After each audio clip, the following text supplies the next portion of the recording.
কলেজে তো অনেক ঘটনা, কোন ঘটনা ভাই? কলেজে অনেক ঘটনা আছে।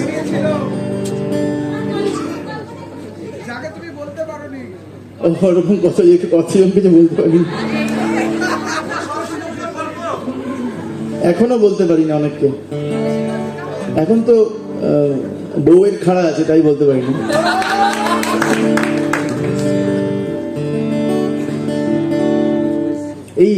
এই আমার জীবনে মানে যে এই আজকে যে বসে এখানে গান বাজনা করছি, আপনাদের সঙ্গে আড্ডা দিচ্ছি, এটার অনেকটাই ক্রেডিট উপলদার, চন্দ্রবিন্দুর উপলদার।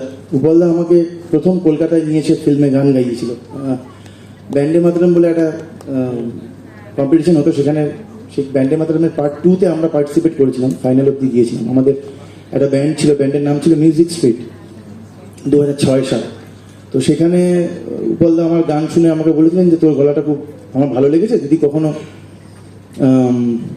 আমরা যদি অন্য কোনো কাজ, কমিশন ওয়ার্ক কোনো পাই, কোনো ফিল্মের গান বা কোনো অন্য কোনো গান, তো সেইটা আমি তোকে দিয়ে গাওয়াবো। তো সেই ঘটনাটা প্রায় 4 বছর পর উপলদা একদিন ফোন করে আমাকে বলে যে তুই এখনো গান মিউজিক করছিস, গান বাজনা করছিস। আর সেই সময় তখন আমি সিদ্ধান্ত নিচ্ছিলাম যে আমি আসানসোল ছেড়ে ব্যাঙ্গালোর চলে যাব, আমার দিদির কাছে। সেখানে আমি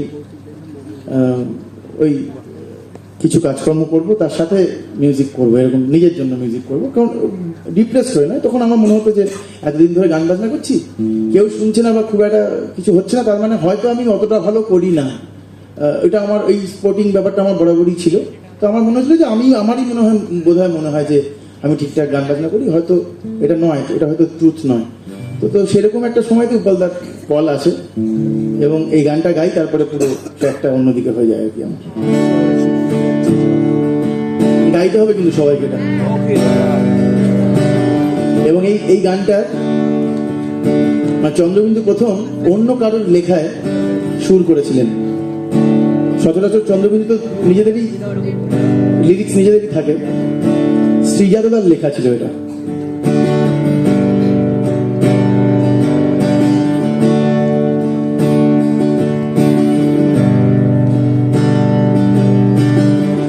আমার শহরে শুকিয়ে যাচ্ছে জল, আস্তে আস্তে লুকিয়ে যাচ্ছে জল। আমার শহরে শুকিয়ে যাচ্ছে জল, আস্তে আস্তে লুকিয়ে যাচ্ছে জল। ঘুরিয়ে আসছে স্নান করবার দিন,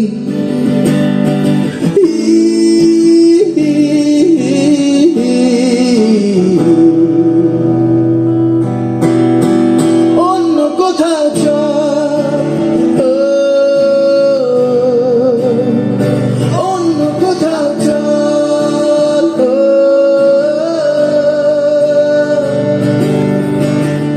আমার শহরে শুকিয়ে যাচ্ছে জল, সবাই আস্তে আস্তে লুকিয়ে যাচ্ছে জল। আমার শহরে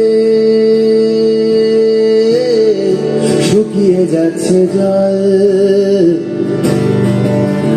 আস্তে আস্তে লুকিয়ে যাচ্ছে জল।